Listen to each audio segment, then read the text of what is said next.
Today's daily recap for Beyond the Gates BTG is for Wednesday, March the 12th, 2025. Well,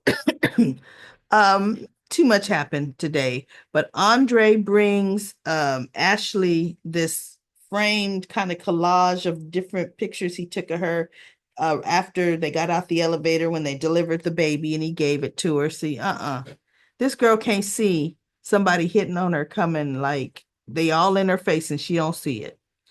And Derek, the fireman, is brought in to the hospital. They were he and his partner were in a building that was burning, and they thought another human was in there. So Derek went further in, and a beam fell. What's going on? My camera fell on his head. And so his partner had to pull him out, which saved his life. So he's in the hospital and Ashley's panicking. And of course, her friend Andre's telling her to stay calm and giving her all kind of encouraging, supportive words, everything but hugging her, right? I was thinking he's going to say, pull it in. Come on, honey. You know? But then she is able to get to go in and see Derek once the doctors get him assessed and comfortable. Right now, he's having some concussion memory issues. Like he couldn't remember what Ashley's name is. He knew they were in a relationship, but he couldn't remember her name. And she was telling him, Derek, that's a symptom of a major concussion. It's normal. It'll come back. So that was pretty cool to see them working together. Now, Joey has big plans for Doug, right? Um, Earlier that morning, because remember the night before he won, so he's on cloud nine, cloud nine, and he shows up at the club kissing all on what's his wife's name, Vanessa, kissing all on Vanessa. I think who's yeah Vanessa, and she's like, "What has gotten into you? You haven't been this happy in months." And he goes, and I want to apologize. Oh, he's saying all the right things, kissing this side of her neck and that side of her neck. And she's like, okay. And so he said, yeah, no, he has a free afternoon and he was going to spend it with her. And, he realizes that he has been neglecting her and, he's new and improved. So she goes, well, you know what? I have my workout session going on. Let's see if this new and improved you, how long you can last tonight. And he goes, oh, well, I can. Meanwhile, we have Randy, who's Doug's friend, is at the diner talking to Joey, and Joey's telling him, "Look, from now on, you better ditch the feelings of you got to protect your friend because your friend is going to serve a purpose for me." And Randy was trying to find out what it was, and Joey's like, "That's enough questions from you. You just do your job and get your friend Doug back to the games tonight." And I thought, uh-oh, the fleecing is going to begin. Because I always thought, I said, okay, he spotted him some money. The first thing he does is he goes to gamble and he won. Well, we all learned from General Hospital with Selena Wu, they let you win. Give you this false sense of security, giving you this feeling of, I knew I was the best gambler in the world. My bad, unlucky streak is gone. The world is mine, right? That's why he came into the club kissing all on his wife.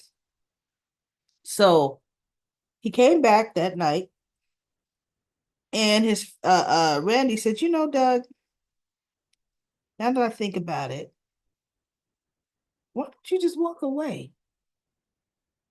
And he goes, "Why would I do that?" He goes, "Because you're ahead.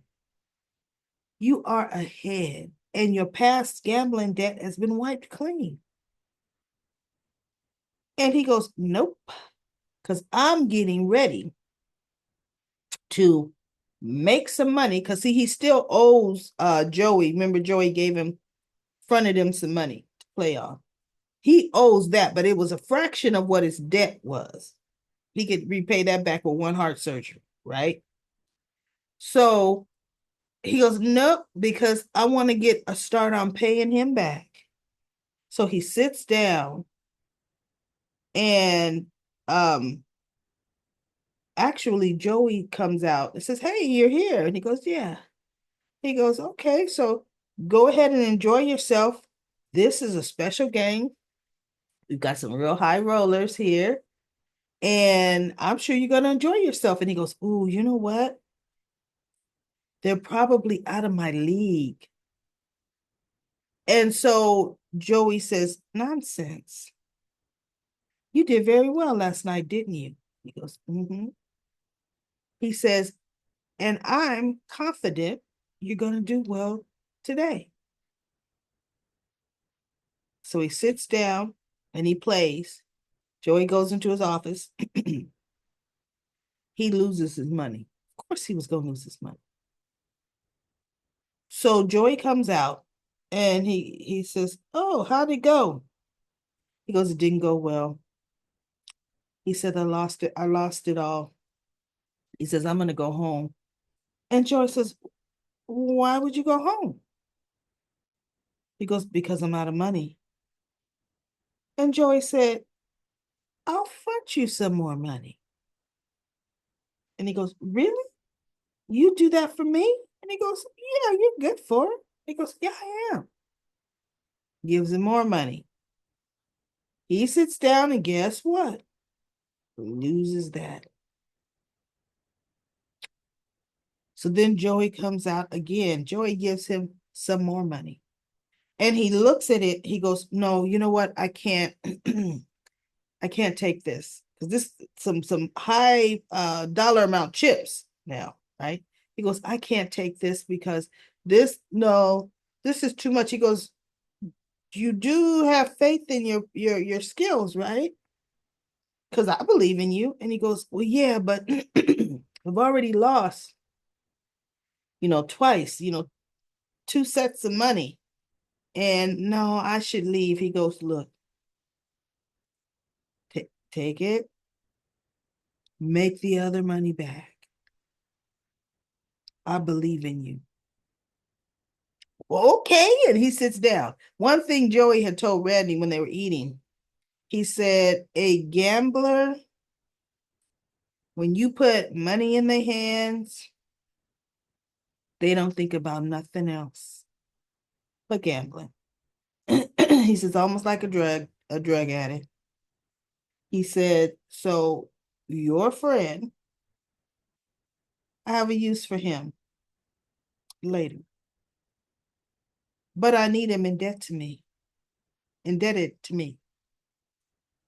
So sure enough, and Randy's just having to stand there and watch this when Joey gives him the last big amount. And Joey looks at Randy looks at Joey and he goes, like, yep, see what I told you. Mm-hmm. And there's Doug gambling some more. Yeah, okay. Now you're gonna come home that night and you're gonna be a completely Jekyll to your Hyde on your wife this morning, and she's gonna say, see, I knew not to believe the crap you were saying this morning, right? Next we have let's see, Nicole. Chick is crazy. Oh, before I get to her, but we already knew she was crazy. Nicole, the benefits tomorrow, the gala benefits tomorrow. She needed to tweak her speech, but her computer died. And Eva brings her Ted's computer. So she goes, you brought Ted's computer? Because she says, she says, Ted's going to need this. He goes, no. Ted says, no. Till you get yours fixed, I can bring you his. And this way you can get the work done you need to get done. She says, but I'm going to need a hard copy of blah, blah, blah. Can you go get on the phone and see if we can find me? She goes, no, I've already printed it out. So she gives it to her. I was choking earlier, y'all. She gives it to her. Eva gives Ava the notes. And she goes, okay, now I gotta write this, tweak on this speech. So Ava says, you know what? I looked it over and I had some thoughts. And Nicole looked at her and says, really? She says, yeah, would you like to hear them? And she goes, yeah, I would like to hear your thoughts. So she goes, well, okay, right here, I think you could say this, and then here you could keep it human and blah, blah, blah. So they brainstormed, and Eva did a good job. And Eva was praised for her good job, right? One thing Eva has never been, you could tell, was praised for the things that she's done. Because all Leslie or Dana has done is fill her head with hate, which is also like a Aunt Jordan and Claire story from The Young and the Restless, realistically. So um they do get kind of far down in the speech, and then Jacob comes because he needs to go over some of the photos and layout for the event, right? And so Eva and Nicole finish their meeting. Nicole goes with Jacob, and they go back to the hospital. And of course, they run back into Ashley. No, not Ashley. They run into Vanessa. No, Vanessa's the real. I'm still learning these names, y'all. Ashley. And she gives them an update on Derek. But anyway, pretty much that was just Andre's excuse to get back to the hospital. He and Nicole have finished, the tweaking and the last minute rundown of things. So he was talking to Ashley. And then it shows Eva going home. She's home. Leslie's there. Leslie been drinking. Leslie was blowing up her phone while she's working. And when Nicole left the restaurant, it was actually the country club. She and Andre left. Nicole sitting at Eva sitting at the table. And Eva says, why are you blowing up my phone while I'm at work? Because I wanted to talk to you. I wanted to get an update. I want to see. She goes, you have to chill. And she drinking her wine. Why? She goes, because I'm working. She says, I will talk to you when I get home. And is there anything wrong? She goes, no. I just want to see how the plan's going. So when Ashley's home, Eva is home talking to Leslie, and Leslie tells her, you know what? Because Eva's excited, telling her all the things she had done and how she's really helping with this gala and she's making Nicole's life easier. And she goes, sounds like you really forgetting about the plan. And she's like, no, I'm not forgetting about the plan. She goes, because all you talking about is Nicole. And she goes, well, because I work with Nicole. She says, Nicole is not Ted. She goes, no, Nicole took him from me. Nicole, this, that, and the other. So Ashley says, Eva says, look, to prove I'm with the plan, here's the straw Ted was drinking off of. There should be some DNA on there. I knew she was looking at that drink funny yesterday. I said, something's up with that, right? And I was right. Something was definitely up with that. So then she goes, oh, okay. She goes, now we gonna have the proof. And tomorrow at that gala, we're gonna blow those Richardsons apart. And Eva looks at her and says, wait, at Nicole's gala? The one that I worked so hard on? She goes, that's not the best place. And she goes, what do you mean? Are you going south? She goes, no, I'm saying, think about the plan. And the plan is to expose Ted. The DNA test won't even be back by then. We need to have a better plan on how to bring out the information. That's all I'm saying. I'm saying, yes, we're going to do it, but tomorrow night, that's not the time to do it. So Leslie's looking at her. Mm-hmm. Yeah. All right. I see your point. But she's side-eyeing Eva. And Eva's like, nope, see, I'm still on the plan. I'm still on the plan. She's trying like, it's coming. I'm still on the plan. And she walks out and Ava's like, mm. She picks up her phone, not Ava, Leslie. She picks up her phone and she calls somebody and says, I need a favor. My gut, everybody, my gut says Eva is not Ted's. That's my gut. My gut is it's not his child. Now we have Martin. Martin's on the phone. Smitty comes home from grocery shopping. And Martin tells the person on the phone, okay, I'm going to get in the middle of something. I'll talk to you later. And he says, why is it I'm hearing around town that you're asking questions? I think he said about Byron. I don't know who Byron was. Or you were asking Byron questions about putting out feelers. And he goes, we decided that you were not going to pursue returning to work. And Smitty walked over to him. He says, well, no, we didn't decide that. You said that. He says, and I I feel there's nothing wrong with putting out feelers. What about the kids? He goes, they are, you mean the ones that barely speak to us, barely say 2 words to us on any given day? Because they're teenagers and they have their own life? They will be fine. Well, guess who comes walking through the door? Finally, we see Tyrone and Samantha. Teens, definitely teens. Not even tweens. They are full-blown teens. And they come in, hey, Dad. And they're talking. And so Martin tries to ambush Smitty. He said, you know what? They like, what's going on? Because it was kind of heated. And so they're sitting down on the couch in the other chairs. What do you call them? Just in chairs.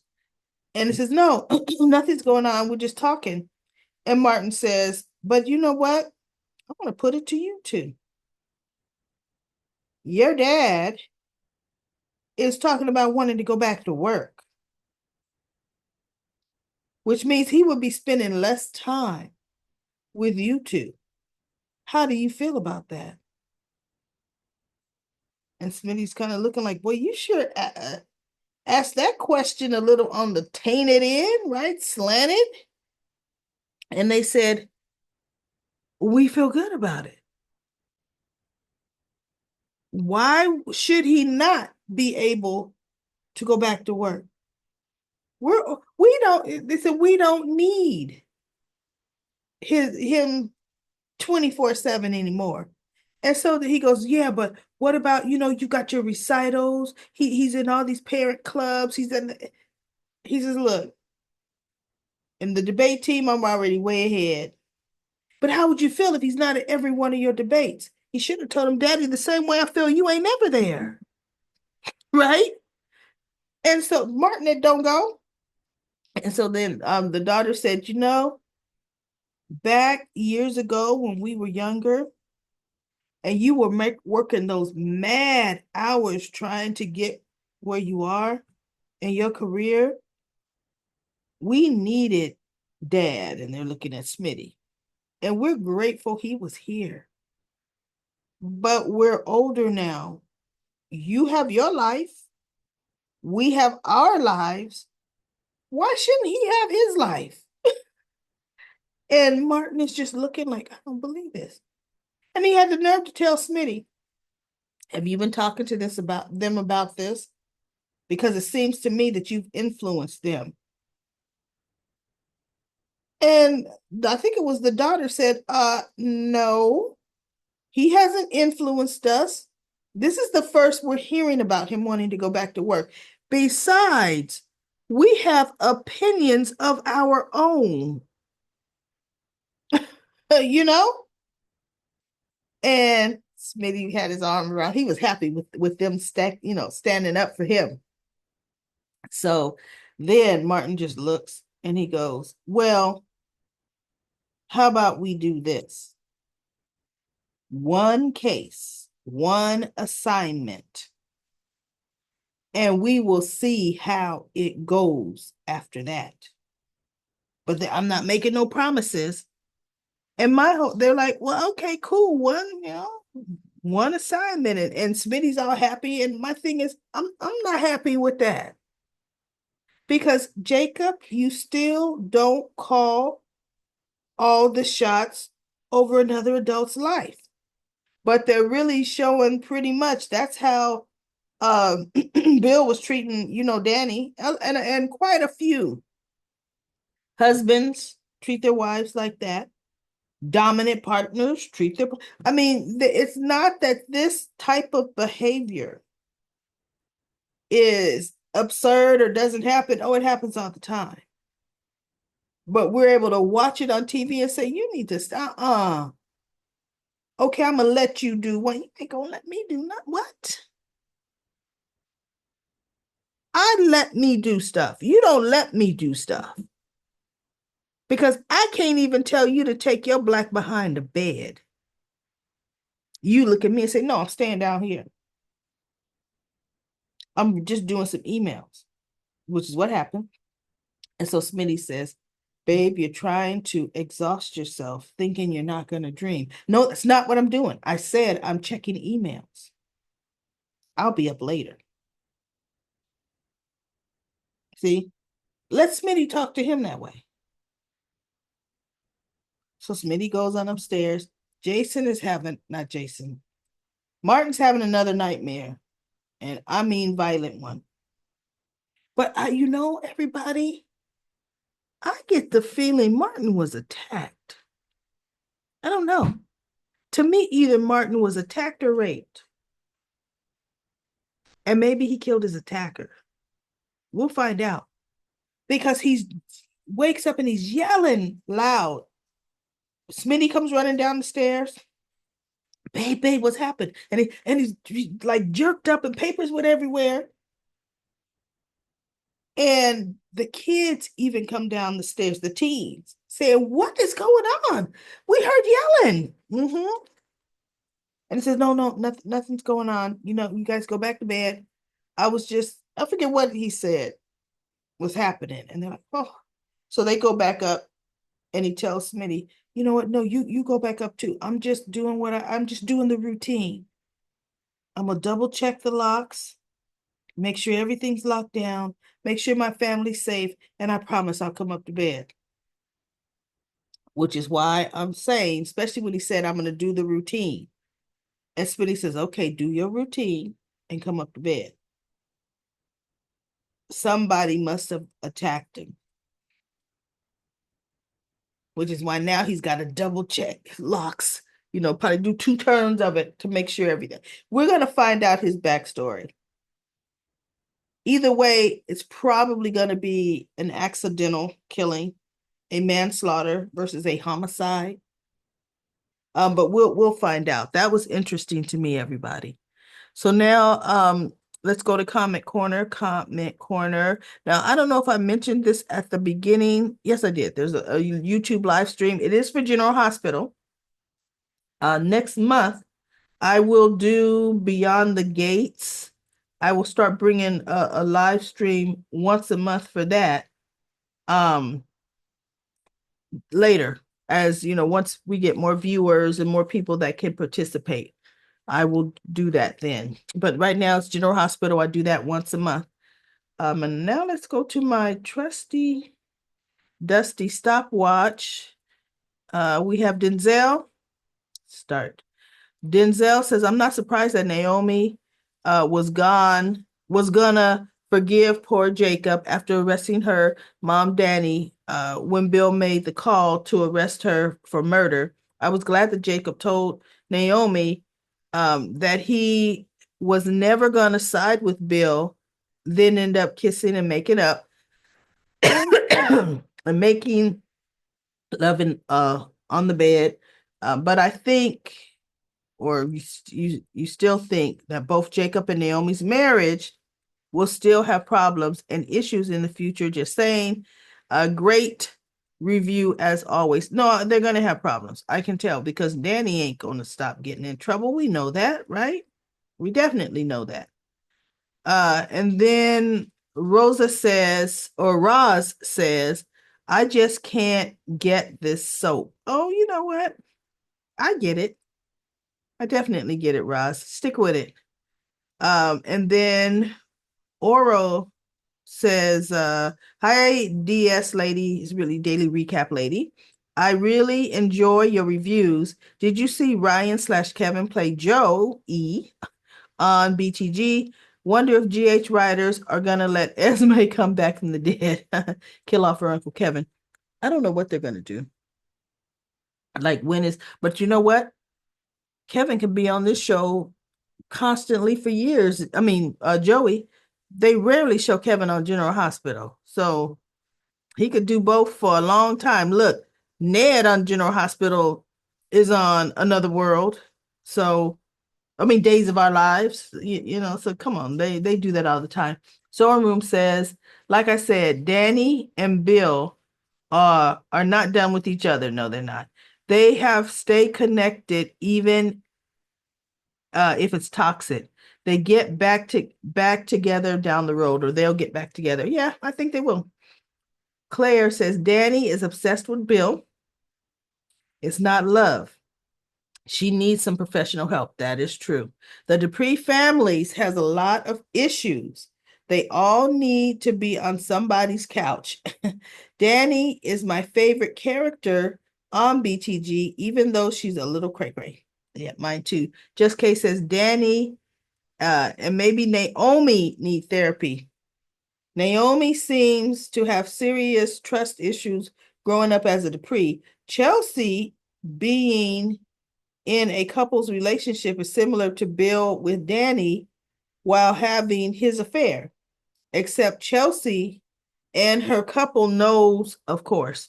And then Sewing Room says Bill is obsessed with Danny too. Mm-hmm. She says, so Naomi's a lawyer and wants her detective husband to break the law. I know, go figure that, right? And then Just Kay says, Nicole recommended Danny see a therapist, but she won't. Nicole also told Danny that Bill didn't love her anymore before the wedding, and Danny still wouldn't listen. Anita seems concerned about Danny's emotional state, so maybe she'll have a breakdown and be committed for a bit. I don't think so. Bill is a narcissist and wants to break Danny while she's down for whatever reason. I don't know. It makes him feel, I don't know. I really don't know. I hope Eva is smart to get the DNA test done. But look, we put that stuff in Leslie's hand. That's going to be fake. She's going to have it faked like there's no tomorrow. Leslie is changing her story too much. I'm unsure of what to believe. None of it. I don't believe any of that story.